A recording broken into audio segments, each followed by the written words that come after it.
Dudes and dudettes, how are you guys? This is Chazzy and welcome back to The Mixer, the segment on this channel where I give you guys all sorts of detailed analyses from all walks of life. I'll talk about people, places, animals, food, sports, traveling, the whole 9 yards, hence why it's called The Mixer, because I like to mix things up in this huge playlist here with over 200 videos at this point. That's insane. And this is going to be the first Mixer video of 2024, and I'm going to do a player profile, right? I'm going to talk about a specific athlete within a very interesting sport, because just in case you guys missed it, my last video was playing MLB The Show 23 for the first time, my very first gameplay in a very long and epic playlist that is going to be following, So I figured what better time to do a video talking about the greatest baseball player of all time, George Herman Ruth, also known as Babe Ruth, but also the Bambino or the Sultan of SWAT, because he would always swat those balls out of the park, This guy had an insane playing career that lasted for 22 seasons from 1912 until 1935, man. Now,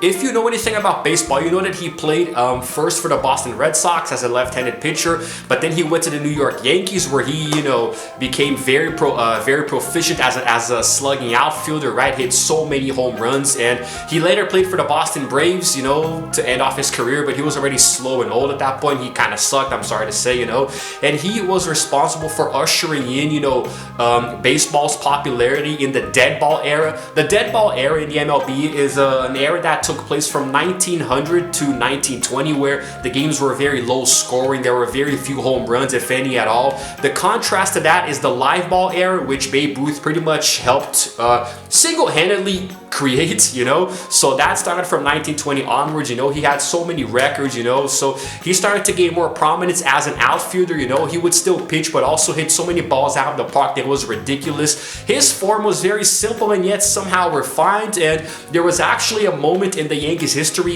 starting from 1927, which was the Murderers Row, where they had Babe Ruth and a bunch of other players, got Lou Gehrig and Mark, I don't know how to pronounce their names, I'm going to get to that later. So they went on to have a very impressive season, winning 110 games, winning the World Series in a blowout. It was crazy, man. And Babe Ruth, was at the height of his career, throughout, let's say, the early to late 1920s, He actually has quite a few different records to his name, and actually in 1919 he actually broke the MLB single season record for most home runs with 29, which was crazy. He would later beat that record of his when he scored 60 in 1927, which is insane. So he was a very, very prolific player, and at one point, even though he was kind of chubby and didn't really look very athletic, he was still very, very dangerous on the field. And I'm actually wearing, by the way, in case you didn't notice, what I consider to be a New York Yankees jersey, because it says Bronx on it. At one point, the New York Yankees were actually called the Bronx Bombers, so I think this is actually a Yankees jersey. I don't support the Yankees or any baseball team for that matter. I have the shirt because it was a gift from my cousin, so I figured, hey, let's put it on to record a little baseball video today, right? So I'm going to be talking about Babe Ruth's career accolades. I'm going to try to give you guys a few interesting season stats, but because I'm still new to baseball, be patient with me in case I mispronounce something or give you some incorrect information. Although I did put a lot of research into it, I have a little bit of a script here, It's going to be quite something. So yeah, man, let's get right into it. But first, I'm going to show you guys a clip here of Babe Ruth from back in the day, assuming there are no copyright issues with it. The Babe took a vicious swing at the third pitch ball, and the bat connected with a crash that was audible in all parts of the stand.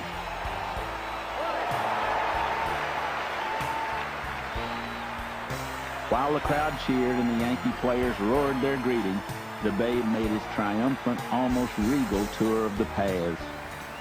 Now, assuming that clip went up there with no issues related to copyright, pretty cool, huh? Very nice, man, just seeing footage of that guy from back in his heyday, in his earlier days in his career. It's pretty crazy.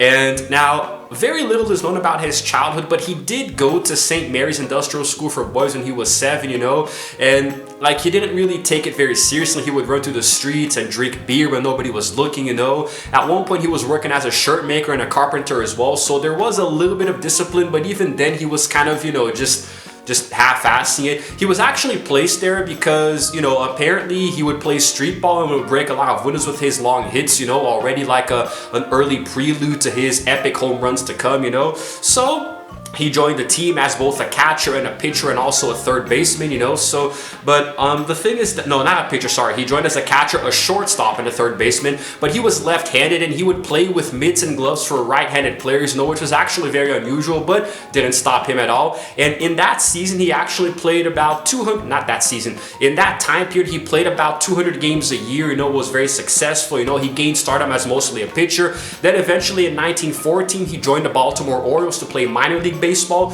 which was pretty impressive. The regular season began, he was a pretty good pitcher, but was also very dangerous at the plate, you know, running bases and stuff. So it was really impressive. But there was another team called the Baltimore Terrapins in the same area. There was a lot of competition that, you know, made the general manager, the owner, Jack Dunn, suffer some losses, you know. So like they were in first place, but the attendance was dropping. Not a lot of players were coming in. So eventually he signed with the Boston Red Sox, right? But in the same year, but he actually started playing there in 1915. He wasn't effective at first, you know, he lost, you know, the third game, and, you know, there were a few relief appearances. In baseball, a relief is when a player comes on for the starting pitcher, you know, he comes in as like a substitute, so that is called a relief. So he started to gain more traction, playing better and better, you know. He was allowed to start, and he actually won his game, which was, baseball is played with 9 innings, but this one was shortened to 7 because of the rain, so he actually did pretty well there. Later on, he played against the Yankees. They were leading 3-2 until the 9th inning, but then eventually they lost 4-3. But still, in that game, Babe hit a freaking crazy home run out of the park, which was a very rare thing to see, you know. Flew right above the upper deck of right field. That thing was crazy, if there's even footage of it today, you know. He finished off that season, you know, 18-8 as a pitcher, right? So 18 wins and 8 losses, and he batted .315 and hit 4 home runs, which is pretty impressive at the time. Remember, we're still talking about the dead ball era here, you know. So they also went on to win the American League pennant. The next year, 1916, there were 9 shutouts, you know, for by the Red Sox, which is actually a lead record for left-handers, right? So Babe actually had some bragging rights there. Eventually, it was tied by Ron Guidry in 1978, but semantics. They actually won the World Series in 5 games against the Brooklyn Robins in that season, you know. Now, the game 2 of that series was interesting because it had 14 freaking innings, man, which was the longest World Series game, you know, until 2005. 1917, playing as a pitcher, you know, record of 24-13, you know, with 2.01 ERA. ERA stands for earned runs average. No, sorry, earned run average. You know, it's no, sorry. What the blah? ERA stands for earned run average. I'm sorry about that, you know. And also he had 6 shutouts in that season as well, you know, with the Red Sox, while hitting .325 and having 2 home runs. However, in the next season in 1918, those averages went up because now he was actually hitting .300 with 11 home runs in that season there, with a 2.22 earned run average, you know. So pretty good playing as a pitcher. And on that occasion, they actually won the World Series against the Chicago Cubs 4-2. So pretty good. 1919, guess what happened? He pitched in 17 of 130 games in total. Baseball has a lot of games in the regular season, man. You think the NBA has a lot with 82, but there's over 100 in baseball. It's insane. And he actually went 9-5, you know, that season there. Now, he hit 29 home runs that season, which was unprecedented at the time, you know, just getting higher and higher the averages every season. And he actually became the first MLB player to hit a home run in all 8 of the ballparks at the time, you know, so freaking insane. Now, eventually things didn't work out, so he actually went on to be sold to the New York Yankees, and this actually began a drought, you know, where the Boston Red Sox would not win a World Series for 86 years, which is called the curse of the Bambino, as if Babe Ruth is responsible for it. He was just sold to another team. Very, very sad story if you know anything about baseball. So now here we go. In the Yankees, he actually went from a pitching role to a more power-hitting outfielder. And just to give you a rough idea of what happened, you know, in 15 seasons with the Yankees, he played over 2,000 games with them, and he broke so many batting records, man. You know, large crowds started to fill up the stadiums, you know, and at one point there was even 1.2 million people in attendance in a baseball game, you know, which was the first time ever that a baseball team had a 7-figure attendance. So it was insane. He was really popularizing sports during a time period where sports were not that popular. You know, there wasn't much to watch. There were only a few sports here and there, not a lot of entertainment. So people were just filling up the stadiums to see this guy hit his home runs, you know. And now he led the 1920 season with 54 home runs, 158 regular runs, you know, running around the base, and 137 runs batted in. 1921, he finished the season with 59 home runs, you know, and batted .378 with a slugging percentage of .846, you know, and also 177 runs, and get this, 447 total bases ran, man. It's a record that still stands as of 2024, by the way. Nobody will probably even come close. Unfortunately, the Yankees lost their World Series. They're the first one that Babe Ruth went with them, you know, but he did also hit the first home run of a World Series, so he's got that going for him. So 1922, it was disappointing, you know, but in 23, the Yankees won their first World Series title, the first of 26. 26 goddamn World Series, man. They won on that occasion against the New York Giants with Ruth batting, you know, .368 with 8 runs and 3 home runs, you know, while also slugging 1,000 or .1.000. I look at that and I say 1,000. 1924, he won his first batting title with 46 home runs of the season. 1925, that was probably his worst season because of, you know, illness and dieting. He was eating way too badly, you know. So he played 98 games out of all of them in the season, and he actually had a .290 average with 25 home runs. In 26, he returned to production, you know, with the Yankees, played a lot better, you know, batted .378, you know, with 47 home runs, 146 runs batted in, man. Very good stats, you know. The Yankees actually had a 10-game streak, you know, they won 10 games in a row. They were playing really well. They went to the World Series against the St. Louis Cardinals, you know, and played pretty well. Unfortunately, they lost though, you know, but Ruth did hit 3 home runs in Game 4, which was, you know, the first time in any World Series. 1927 is when the Murderers Row happened, you know, with Ruth and also Lou Gehrig, Earl Combs, Tony Lazzeri, Mark Kornberg, and Bob Musial, you know, like just they actually went on to win 3 World Series, man. It was freaking insane, right? So, and in that season, you know, they went 110-44 in the regular season. They won the American League pennant by 19 games, you know, and then they swept the Pittsburgh Pirates 4-0 in the World Series. And Babe actually hit 60 home runs in that season, breaking his own record, you know, so freaking insane. 1928, man, you know, 54 home runs, swept the Cardinals in the World Series. 1930, let's fast forward a little bit now, you know, he pitched his first game in 9 years, which was a complete game win. Complete game win in baseball is when a pitcher, you know, gets all of the players out without actually getting a hit in, so I'm pretty sure that's what it means, you know, so he like pretty much having a shutout as a pitcher, right? So 1931 started to decrease a little bit, you know, because of injuries and stuff. 32, Yankees won the World Series against the Cubs, but there were a few interesting tip points. Like there was a called shot in Game 3 that Babe Ruth called, right, where he pointed over to the outfield and then he proceeded to hit a home run like 500 feet out of the park, which was insane, you know, so that's why he called it. 1933, he was still productive, you know, he led the league with 114 walks, you know, pretty okay. First home run of any All-Star game, you know, of course had to be by him, so, and that happened in the 3rd inning. Then later on, you know, the last game of the season he pitched against the Red Sox, you know, a little publicity stunt there. He also had the complete game victory as a pitcher, so pretty interesting. Then we have 34, his final season, you know. Unfortunately, his production had already dipped a lot because of a lot of years of high living, you know, just eating and drinking, being with women and stuff, you know, so started to take a toll on his condition as he started to deteriorate a little bit, but still, you know, he couldn't field or run as effectively, but he still batted .288 and had an average, you know, of 20, not an average, he hit 22 home runs that season, and he was an American League All-Star for the second consecutive year, so it's all good. That was a hell of a mouthful, man, you know. I have to take a little breather here, and while I do that, while I recompose myself, I'm going to show you guys another clip here from Babe Ruth doing his thing a little later or before, I don't know. Just look at Babe. And, fittingly enough, Babe Ruth hits the first home run in All-Star Game history as the American League beats the National League by a score of 4-2.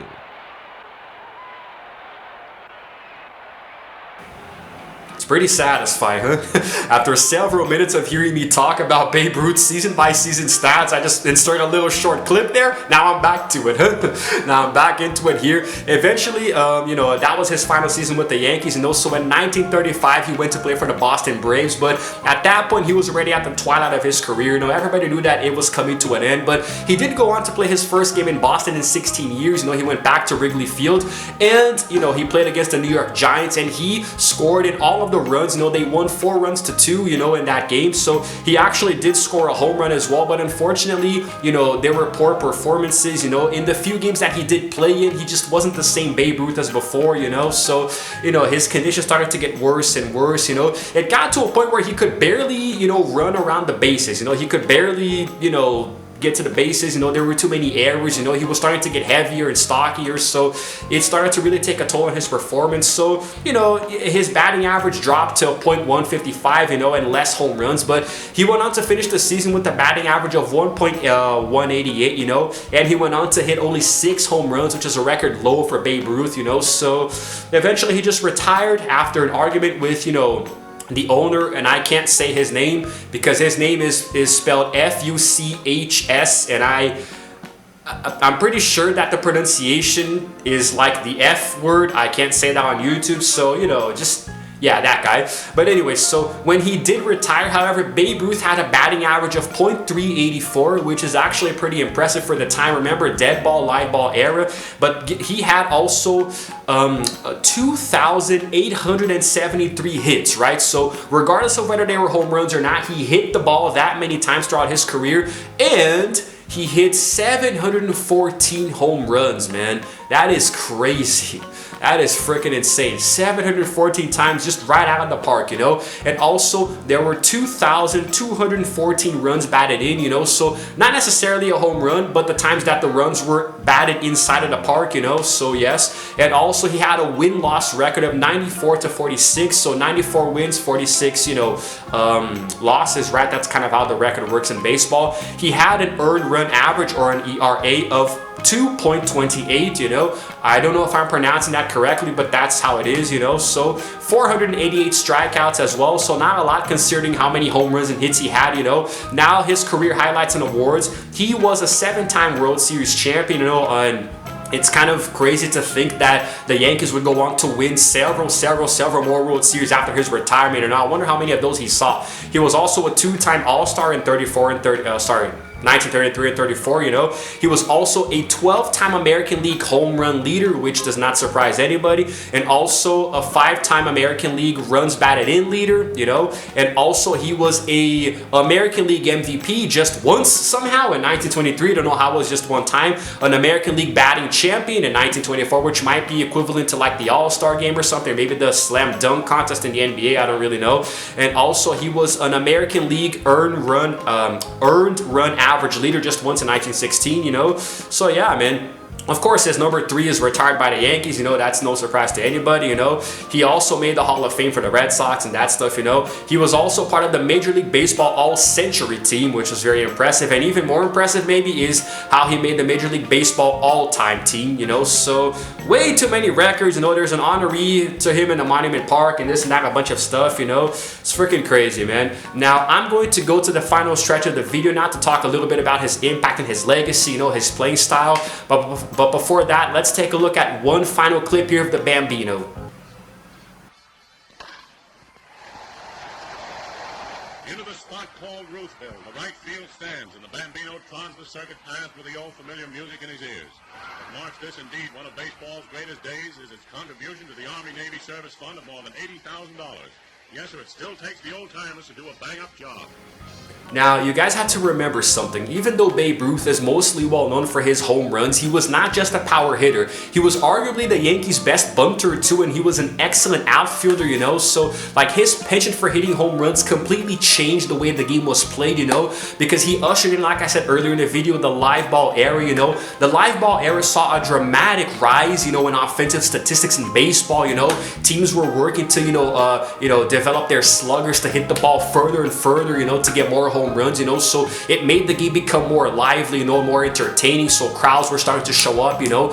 Babe Ruth popularized a sport in an era where sports weren't very popular, you know. Today we can watch a bunch of sports on TV, you know. Americans in particular, dude, you guys have baseball, you know, you have basketball, football, hockey, you know, and soccer starting to grow over there now after Messi went there, you know. But like, you know, like people in America have a lot of sports to watch now. I watch pretty much everything I can on TV, you know. Occasionally I'll go to a soccer stadium here in St. Paul. I did that only just once. Why did I say occasionally? I only did it once here in St. Paul with my dad. But like, you know, it's he pretty much like, he ushered in an era where sports became much more popular in a place where there were few options, you know? So, you know, he started to really popularize, and he was actually considered to be the very first celebrity athlete, you know? He was the first athlete to make money with endorsements and other things off the field and on it, you know? So he was making a lot of money, but unfortunately, he just wasn't a very healthy guy, you know? He didn't take care of himself a lot, didn't eat properly, you know? And he was a little chunky. Like today, baseball players have a very strict diet, you know? I do believe the MLB offers the highest paid contracts in sports in the world, so they have to take care of themselves, you know? They'll go to the gym and work out, they'll work on their bodies, their physical, you know, endurance and stuff, you know? But back then, like he sometimes Babe Ruth would look like a freaking like a chicken, you know, with the little tiny legs. You know, he was very chunky. The Yankees, I believe, at one point even changed their uniform with pine stripes to make his belly stick in more, you know. There was a famous instance where I think like it was like the belly ache heard around the world where he got sick and stuff, you know. Like it was crazy. You know? He was eating very badly, you know, so he didn't have the build of a baseball player, you know. He was just kind of stocky. It's like Nikola Jokic today, the Joker playing basketball. He doesn't have a basketball player's body or any athlete's body for that matter, you know, but he was still dominant in what he did, you know, despite that. So he had a very just very dramatic flair for hitting his home runs, just trotting, you know, across the bases, you know, like it was nobody's business, you know, look like your fat uncle playing baseball, you know. It's freaking insane, man. So it was crazy. He truly did become a larger than life figure, you know, and he is considered to be not only the best baseball player in history, but one of the greatest athletes of all time, you know. Long before the Michael Jordans and the Tom Bradys, you know, and the Muhammad Alis of the world, you know, there was Babe Ruth. And you know, there's a candy bar called the Ruth bar, which I think is still popular today, you know, his namesake, you know. And for a long time, people could be called, you know, if they had a job, the Babe Ruth of their profession, you know, if they were the best at what they did. So he truly changed just America and sports in general, you know. It's freaking crazy, man. You know, he was just this dramatic and like powerful figure, right? So it was crazy. Unfortunately, he died in 1948 from complications arising from cancer and other things, you know. So like I said, didn't take care of himself too much, you know, but he went down in history as quite possibly, you know, maybe even the greatest athlete of all time, given what he did at the time period, you know. It's arguable, you know. In his final years, you know, a lot of, you know, many public appearances, you know, capitalizing on his name, his fame, kind of like Bill Russell did at the time, you know, when he was playing for the Celtics in the 60s, you know. So, but he was the target of a lot of intense, you know, press and public attention, you know, because he played baseball well, but off of the field, he was always partying, drinking, and womanizing, you know. So that's just how it is, man, you know. Like after he retired, he was denied the opportunity to manage a team, you know, because of his, you know, antics and stuff, you know, his poor behavior. And also he was very attached to his wife, so people thought he was just gonna make his wife run the team, you know, and sexism was rampant at the time. But still, I think that's it, guys. I think I've covered quite a lot, you know. This is my first video talking about baseball, you know, a vlog here, so I hope it comes out okay. You know, I'm excited to sit down and edit it, you know, and I hope that if you're a baseball fan, you'll appreciate my effort anyway. I have 2 more vlogs planned for 2 different players, so I imagine that my script, my pacing is gonna get a little better, you know. I'm just really excited, you know. But I'm looking at the timer here. I've been recording for 25 minutes and I don't want this video to get too long, so I'm gonna wrap it up here. Let me know in the comments below what you think about Babe Ruth. You know I omitted a lot of details like his personal life and stuff, you know, wanted to just focus on the game of baseball, and it's all good, man. And remember, Bronx all the way. 02. I don't know. I don't support the Yankees. I just wanted to show that there. I only have 1 shirt related to baseball. How am I going to record the other videos? But yeah, stay tuned, guys, you know, because there's a lot more baseball content, you know, down the pipeline, and that's it. Let me know in the comments below what you think, you know, if you liked the video, if you didn't, if I can improve on something, if I said something correct, let me know. And if you happen to like it, please go ahead and give it a like, and also subscribe to my channel because I release videos every single day. And while you're at it, hit the notification bell too, so you can know exactly what time I upload. And it's all good. It's all good. Gotta talk a little slower. This is Chazzy signing out for now, and as always, I will see you guys in the next video. Hit that outro screen out of the park. I'm going to show you how to throw a curveball. Now, in order to throw a curveball, you just tuck your thumb under a little, and the turn of the wrist makes the ball curve. Now watch. Fastball, curveball. Fastball, curveball. Fastball, curveball. Now you get up there at the bat, and I'll throw one to you.